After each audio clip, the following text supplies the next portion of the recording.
کیا وجہ ہے کہ شادی بیاہ ایسے چاو سے ہوتا ہے اور چوتھی کے بعد ہی بہو سے ساس نندوں کا بگاڑ شروع ہو جاتا ہے؟ یہ مضمون غور کے قابل ہے۔ بیاہ کے پہلے تک لڑکا ماں باپ میں رہا اور صرف انہی کے ساتھ اس کا تعلق تھا۔ ماں باپ نے اس کی پرورش کی اور یہ توقع کرتے رہے کہ بڑھاپے میں ہماری خدمت کرے گا۔ بیاہ کے بعد بہو ڈولی سے اترتے ہی یہ فکر کرنے لگی کہ میاں آج ہی ماں باپ کو چھوڑ دیں۔ پس لڑائی ہمیشہ بہوؤں کی طرف سے شروع ہوتی ہے۔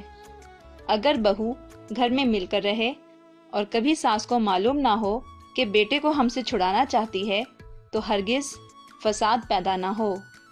یہ تو ہر کوئی جانتا ہے کہ بیاہ کے بعد ماں باپ کے ساتھ تعلق چند روزہ ہوتا ہے، آخر گھر الگ ہوگا، میاں بیوی جدا ہو کر رہیں گے، دنیا میں یہی ہوتا آیا ہے۔ لیکن نہیں معلوم کمبخت بہوؤں میں ایک عیب چگلی کا ہوتا ہے جو فساد کی بنیاد ہے۔ وہ اس طرح کے سسرال کی ذرا سی بات آ کر ماں سے لگاتی ہیں اور مائیں خود بھی کھود کر پوچھا کرتی ہیں، لیکن اس کہنے اور پوچھنے سے سوائے لڑائیاں اور جھگڑے بڑھنے کے اور کچھ حاصل نہیں ہوتا۔ بعض بہویں اس طرح کی مغرور ہوتی ہیں کہ سسرال میں کیسا ہی اچھا کھانا اور کیسا ہی اچھا کپڑا ان کو ملے ہمیشہ حقارت سے دیکھتی ہیں۔ ایسی باتوں سے میاں کی دل شکنی ہوتی ہے۔ اصغری بیٹی، اس بات کا تمہیں بہت خیال رکھنا ہے۔ سسرال کی ہر ایک چیز قابل قدر ہے اور تمہیں ہمیشہ کھانا کھا کر اور کپڑے پہن کر بشاشت ظاہر کرنی چاہیے، جس سے معلوم ہو کہ تم نے اسے پسند کیا۔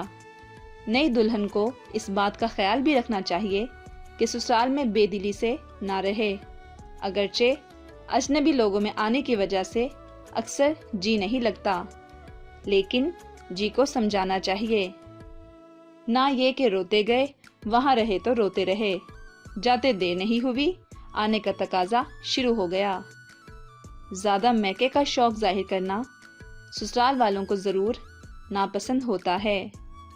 بات چیت میں درجہ اوسط مد نظر رکھنا چاہیے، یعنی نہ اتنی بہت کہ خود بخود بک بک، نہ اتنی کم کہ غرور سمجھا جائے۔ بہت بکنے کا انجام برا ہوتا ہے۔ جب رات دن کی بکواس ہوگی ہزاروں طرح کا تذکرہ ہوگا، نہیں معلوم کس تذکرے میں کیا بات منہ سے نکل جائے۔ نہ اتنا کم بولنا چاہیے کہ بولنے کے واسطے لوگ خوشامد اور منت کریں۔ ضد اور اصرار کسی بات پر زیبا نہیں۔ اگر کوئی بات تمہاری مرضی کے خلاف بھی ہو اس وقت ملتوی رکھو، پھر کسی دوسرے وقت مناسب طریقے سے یہ بات طے ہو سکتی ہے۔ فرمائش کسی چیز کی نہیں کرنی چاہیے۔ فرمائش کرنے سے آدمی نظروں سے گھٹ جاتا ہے۔ جو کام ساس نند کرتی ہیں تمہیں وہ کام اپنے ہاتھ سے کرنے میں کوئی شرم محسوس نہیں کرنی چاہیے۔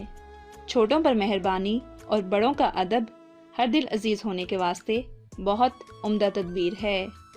اپنا کوئی کام دوسروں کے ذمے نہیں رکھنا چاہیے اور اپنی کسی چیز کو بے خبری سے پڑا نہ رہنے دو کہ دوسرے اس کو اٹھا لیں گے۔ جب دو آدمی چپکے چپکے باتیں کریں ان سے علیحدہ ہو جانا چاہیے، پھر ان کی تفتیش بھی مت کرو کہ یہ آپس میں کیا کہتے تھے، اور خام خواہ یہ بھی مت سمجھو کہ کچھ ہمارا ہی تذکرہ تھا۔ اپنا معاملہ شروع سے ادب لحاظ کے ساتھ رکھو۔ جن لوگوں میں بہت جلد ہر درجے کا پیار لگاؤ پیدا ہو جاتا ہے، اتنی ہی جلدی ان میں رنجش و اختلافات پیدا ہونے لگتے ہیں۔ میں صرف یہ چاہتا ہوں کہ تم ہر روز ضرورت کے بغیر بھی اس خط کو کم سے کم ایک بار ضرور پڑھ لیا کرو، تاکہ اس کا مطلب تمہارے ذہن میں رہے۔ تمہارا باپ دور اندیش۔ باپ کے خط کو دیکھ کر اصغری کے دل میں جوش محبت نے عجیب اثر پیدا کیا اور بے اختیار رونے کو دل چاہا، لیکن نئی شادی ہوئی تھی، سسرال میں رو نہیں سکتی تھی، اس لیے برداشت کو کام میں لائی اور باپ کا خط اپنی آنکھوں سے لگایا اور بہت احتیاط سے وظیفے کی کتاب میں رکھ لیا۔ ہر روز بلا ناگہ خط کو پڑھتی تھی اور خط کے مطلب پر غور کرتی تھی۔